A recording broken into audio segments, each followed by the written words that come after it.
KeithAndrewNetWork. I'm Bryant Smith from Henderson, Nevada, and I'm glad to be here. He's doing great work. Dave Kerr. I was just interviewed by Keith Andrew, and I had a great time, and I love what he does. My name is Keith Andrew, and you're watching the Keith Andrew Network. It is episode 840. That's right, 840. Today we have Bryant Smith, who is a professional upcoming actor, along with Dave Kerr, who's a writer and director. What a great episode. We had a lot of fun. Make sure to like and subscribe to the Keith Andrew Network. And as I always say, thank you for watching the Keith Andrew Network, and I will catch you later. The whole point of my talk show is to show people that even with having a learning disability, I can still amount to something. And at the same time, I'm able to turn myself into an example for people out there dealing with any types of learning disabilities and disabilities to never give up and prove people wrong. Prove to them that labels do not dictate who you are and who you want to be. So prove to them to amount to something. So what's that being said? Hashtag break the labels. So it's going to be 26 minutes of your time, freedom of speech, self-expression. When the first question, as I always ask my guests, is what can you tell us a little about your background? I'm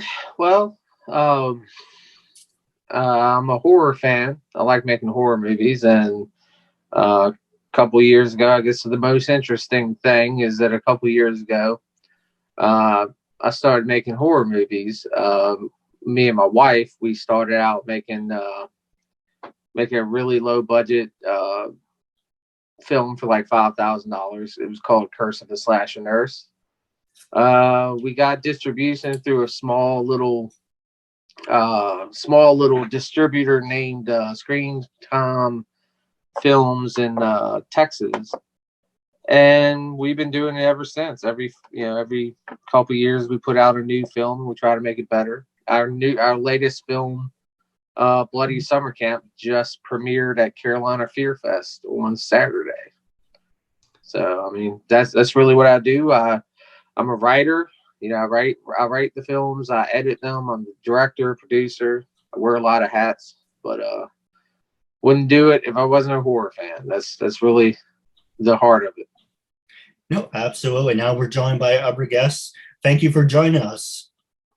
Hey, Keith, how you doing? Pretty good. Thank you for being here. Oh, yeah. Thanks for having me, man. I was like, is it going to happen? Yeah. Yeah, I do apologize for yesterday. Yesterday, it's PG-13, so it is uncensored. You do have the right to say what you want, how you want. Yesterday, I pretty much gave myself a panic attack. You can say I shit the bed. Not actually, I didn't actually shit the bed.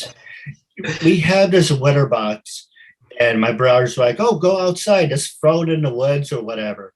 And in the beginning, I was like, there's a puddle in the driveway. The cat litter can absorb it. No more puddle. So in the backyard, by my fence, there's a big opening, a puddle. I started to put the cat litter in there. It's like, it's not working. My brother, the genius he is, comes over, dumps the entire thing in there.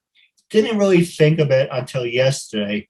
And I noticed, what is this white gooey crap? And then I was like, this is freaking ridiculous. First of all, the dog's got to freaking eat it. And then second of all, the lawn guy's got to have a heart attack when he says when his freaking machinery gets stuck in there. So besides worrying about the dog and the guy who mows the lawn, so I went on this whole big thing. Dave, you didn't know, but I'm telling the story now. So I went in the front, went in the draining stitch, filled it up, we have a broken garbage can. So I filled up the broken garbage can with dirt, and I came over and I dumped it. And I wasn't thinking, so I was throwing it in front of the house. Then it dawned on me, I just made another mess. So I got out, I got more dirt, I buried it, but it's still there. And I'm thinking, please God, make this go away. Let's make it go. So going forward, I'm just going to dump the cat litter in the freaking garbage. That's got to be the end of it. I'm still waiting for the shit to hit the fan. I said to my dad, My family likes to joke about this, but when I do something stupid, I purposely wait and like by the door. So as soon as they come in, it's like, don't get mad. Everything's fine.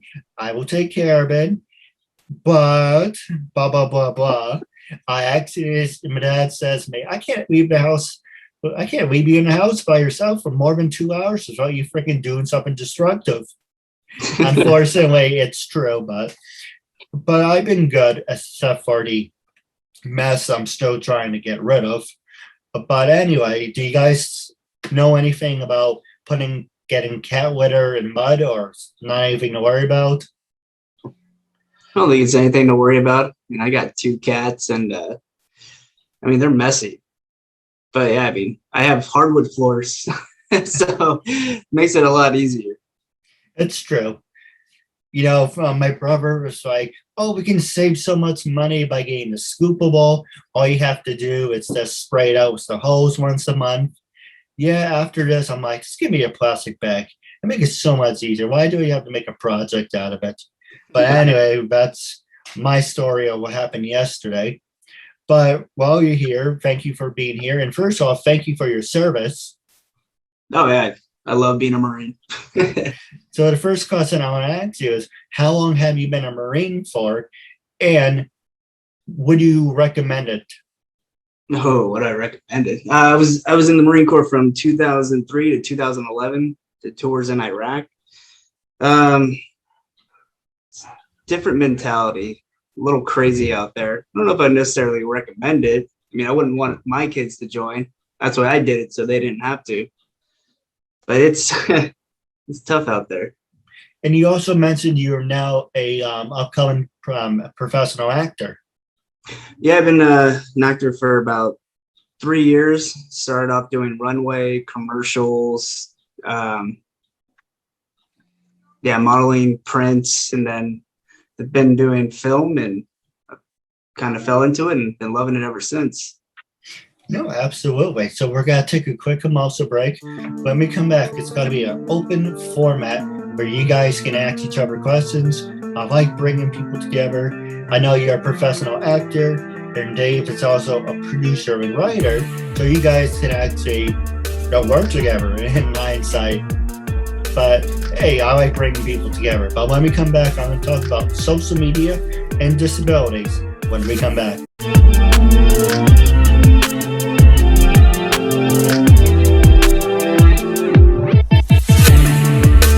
Yeah, I was just telling him that, yeah, it's definitely a lot harder if you're trying to make any other kind of indie film, because the horror community it's a lot of support. It's a lot of filmmakers and even fans that really like to support other projects. You don't get that so much when you go outside of the horror genre. Like if you're trying to make a serious movie, definitely is harder to get, to get a lot of financial support from backers and everything if you're trying to crowdfund. And also, there is within the indie community, there is there is people that are willing to help each other out, but it's just it seems like it's a little bit more in the horror community. It seems like they're, like you said, it seems like everyone kind of knows everyone else. Yeah, I mean, I just worked with Sadie Katz and James Duvall, and I'm like, what are you guys doing here? They're like, we're the stars. I'm like, I get to work with you? Cool. Like, okay. A little starstruck a little bit. Shook out of that. I'm like, okay, let's make a movie. But yeah. Oh, go ahead. I'm sorry. Oh yeah, was it Shawn C Phillips? He's been coming out with a lot of stuff, and I've been trying to work with him a little bit more. Yeah, he's got a small little bit at the beginning of Bloody Summer Camp. He didn't come film with us, but he filmed something for the opening scene. But my next film, we're actually having him come out, and he's going to film a scene in our next project that we have going on. Okay, yeah. So I knew there was a connection there because all the names, like I remember all this. So yeah, Shawn is in like everything. He's definitely a big horror influencer. He's he's the guy that's in most of these indie films because he just loves being a part of it. So he's really cool. I'm really excited to get finally meet him in person because we've been talking for well over 2 years. It's funny to mention that because I have brought people actually like I'm bringing you guys together, but there's other times where I do double interviews. I'm like, hey, you didn't tell me blah blah blah's on here. I'm really good friends with this person. We just finished up doing a film. It's like, hey, news to me. But it makes it knowing that there's going to be another person. It makes it fun. It's like, hey, you have to look at it as an opportunity. You make a new friend out of it, and you never know who's around the corner. So it's always good to extend and open your horizons, if that makes any sense. But the next question I want to ask you, Dave, is because you mentioned you're a producer and you like doing horror films. Have you ever thought about, or have you worked with any actresses who were Gothic? Gothic?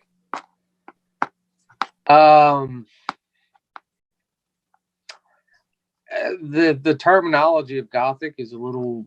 I mean, I've worked with plenty of people who are, who have a lot of tattoos and dress a certain way. So, I mean, a lot within the horror community, obviously, there's a lot of fans who, dress with dark shirts and wear dark makeup and dark tattoos and stuff. But I'm not sure if any of them can actually consider themselves, Gothic, but I definitely would, obviously within the horror aspect, there's always, room to fit those type of characters in there. So I don't think that I've filmed with one.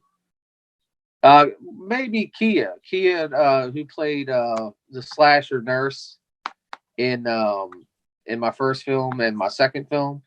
I think she would consider herself somewhat goth. She's got a lot of tattoos. She's got dark hair. She actually did horror photography was what she did for a while. So I think she would consider herself Gothic. Yeah, that would be really cool. I want to get more Gothic girls on the show, but I'm just thinking, why not do more of a genre? Like, say for an example, you're doing like a preppy teen TV show. Like, you imagine that bringing on was actually everyone was all those cheerleaders were Gothic. You know how funny that would be?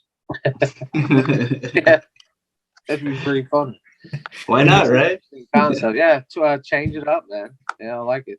And Brian, I was going to ask you, how Gothic people always say they're like creatures of the night, and like they're the army on the undead.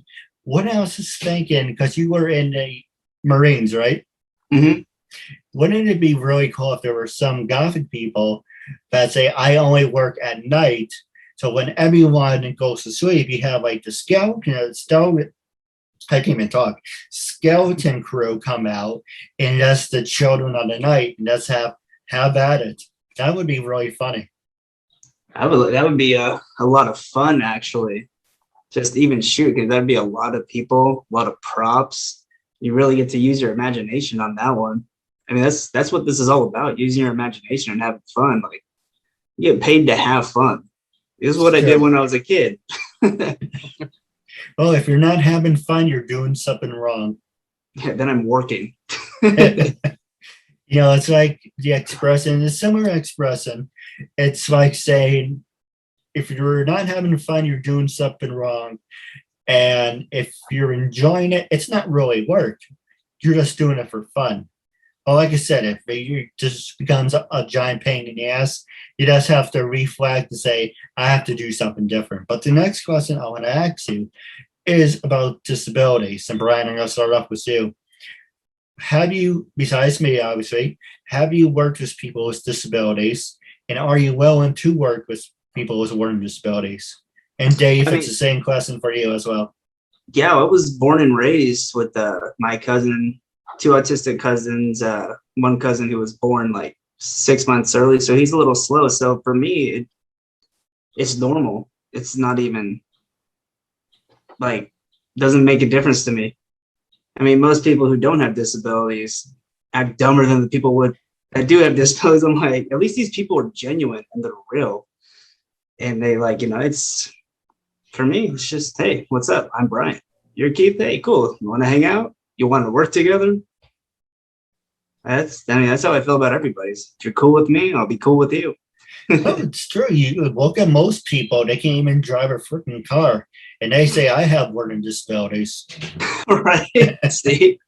I don't know. Yeah, it's fun. It's fun. Yeah, I never thought of it that way. I mean, because when you're born and raised into to growing up with it, it's just, I was at Disneyland, and I'm like 24 years old holding my 18-year-old cousin's hand, and people were staring and gawking, and it didn't even dawn on me what they were looking at.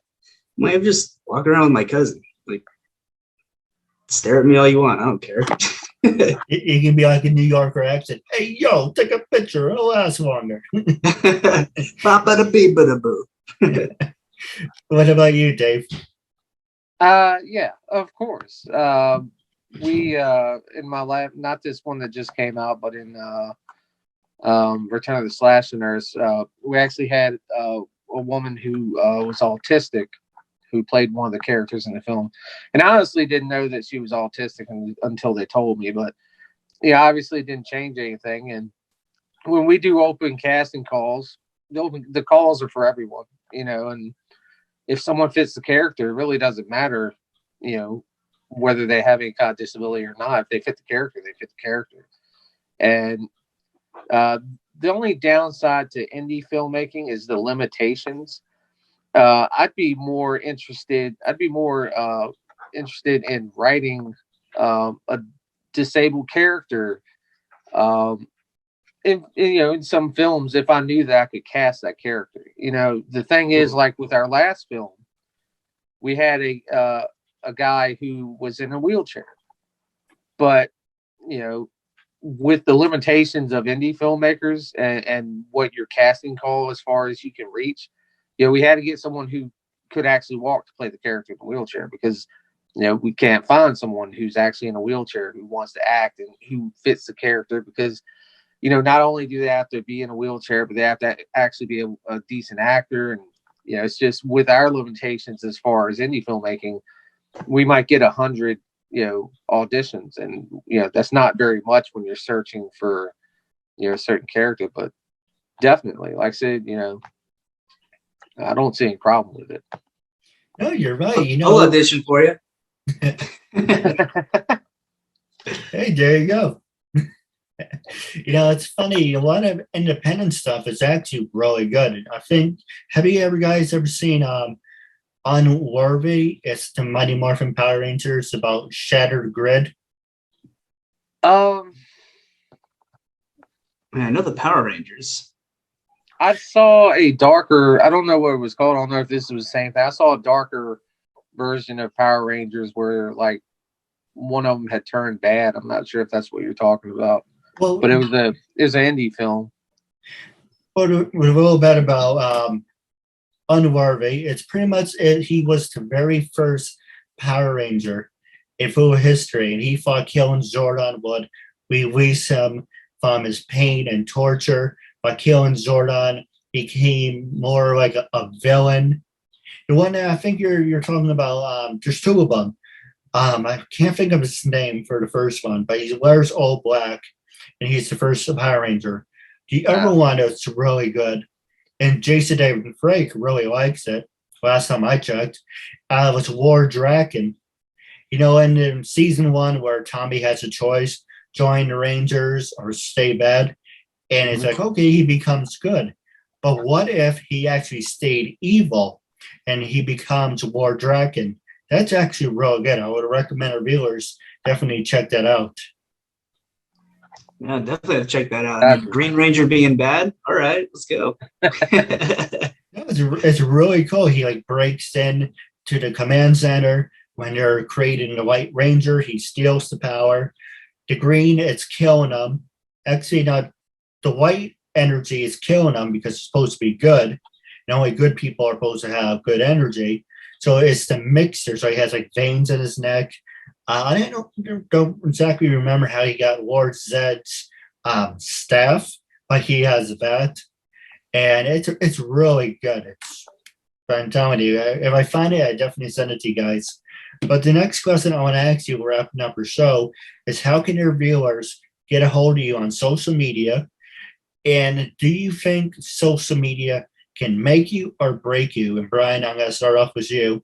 With everything, I know you're in the Army, so this question may or may not dictate to you, but as being a professional actor, do you think social media can make you or break you?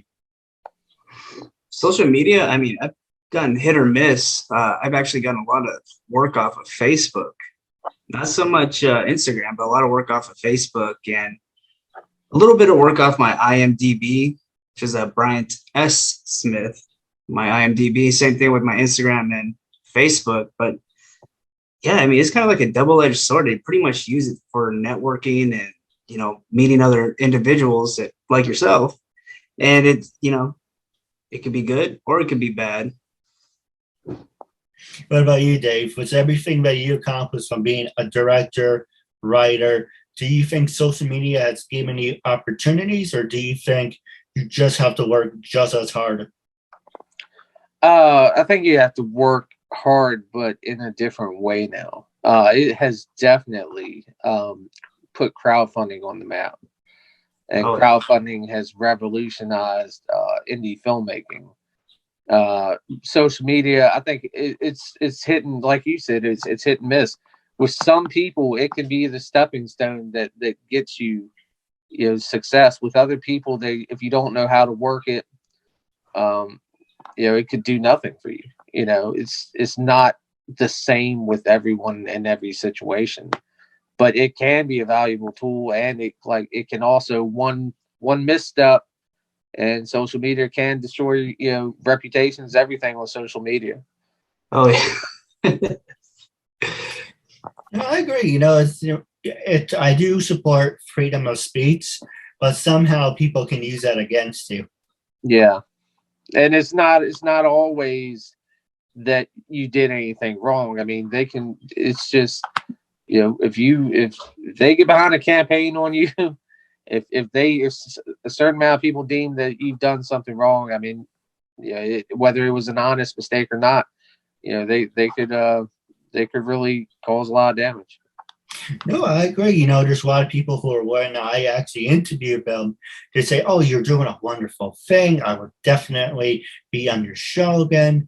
And those same people, 7, 8 years later, or maybe 6, it's like, yeah, once was enough. And every time I hear once was enough, I'm thinking, did I do something wrong? Did I say something stupid? They're like, yeah, I'm not a fan of sequels. It's not really a sequel. It's just doing a couple year follow-up. And there are other ones are like, oh, 1 year's enough. If I didn't do it right the first time, it's not going to be. And I'm like, I guess I have a good impression on people, but it's just, whatever, I'm not going to please everyone. You like what I do, you know what it's about, and you make a new friend out of it. So now I'm not going to bend over backwards just to please people. Been there, done that.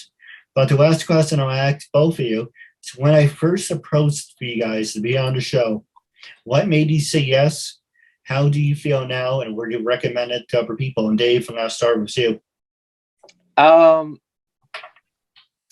When I started doing this from the beginning, I said that anyone who wanted to have me on a podcast, I would do it. I didn't care. Honestly, I mean, I don't know how many viewers you have, and I don't care. Anyone who's doing something like this, I'm willing to support them because they're willing to support me. Anyone who wants me on a podcast, I'll be on there. I have stuff to talk about because I appreciate the offer of being on a podcast. So to me, it's a win-win. And so anyone who hits me up and says, "Hey, you want to be on a podcast?" Sure, I've got time. I don't mind doing it. What about you, Brian? I mean, I completely agree with Dave. When you hit me up, I'm like, interview? Yeah, sure. Why not? This sounds fun. And yeah, I mean, I'm a professional actor, so I got tons of time on my hand unless I'm working. I only have like a billion scripts to go through right now. I'm like, I don't want to, but I do want to. I was reading them just before I jumped on. I'm like, oh, I gotta go. And it's just, yeah. Thanks for having me. I appreciate it. No, absolutely. The first thing I want to promote is June 10th. I would love to have you guys with us. June 10th at 5 o'clock. You guys are East Coast or West Coast? East I'm Coast. West Coast. You're East Coast?